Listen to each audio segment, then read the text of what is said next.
২,৫০০-এ magistrate দেখে ওষুধের দোকান বন্ধ করে পালালো ওষুধ ব্যবসায়ীরা। বিস্তারিত দেখুন আমাদের সহকর্মী বিপ্লব হাসানের রিপোর্টে।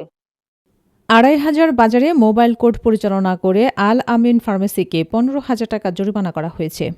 ফিজিশিয়ান স্যাম্পল রাখা, অনুমোদিত ওষুধ বিক্রি, সঠিক প্রক্রিয়া অনুসরণ না করে অ্যান্টিবায়োটিক বিক্রি এবং ওষুধ বিক্রির রেজিস্টার সংরক্ষণ না করার অপরাধে এই জরিমানা করা হয়। মঙ্গলবার ২,৫০০ বাজারে এই মোবাইল কোর্ট পরিচালনা করা হয়। মোবাইল কোর্ট পরিচালনা করেন ২,৫০০ উপজেলার সহকারী কমিশনার ও নির্বাহী ম্যাজিস্ট্রেট মুস্তাফিজুর রহমান ইমন। অভিযানে আল আমিন ফার্মেসির দায়িত্বে থাকা মাহিনকে ওষুধ ও কসমেটিক্স আইন ২০২৩ এর ৪০ খ, ৪০ গ ও ৪০ ঘ ধারায় ১৫,০০০ টাকা অর্থদণ্ড দেয়া হয়। অভিযানে ফার্মেসিতে ফিজিশিয়ান স্যাম্পল রাখা এবং অনুমোদিত ওষুধ বিক্রির বিষয়টি ধরা পড়ে। একই সঙ্গে অ্যান্টিবায়োটিক বিক্রির ক্ষেত্রে নির্ধারিত প্রক্রিয়া অনুসরণ না করা এবং ওষুধ বিক্রির রেজিস্টার যথাযথভাবে সংরক্ষণ না করাও প্রমাণ পাওয়া যায়।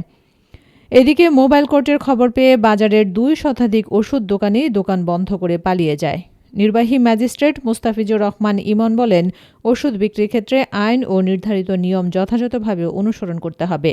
জনস্বাস্থ্যের বিষয়টি বিবেচনায় নিয়ে এই ধরনের অভিযান অব্যাহত থাকবে।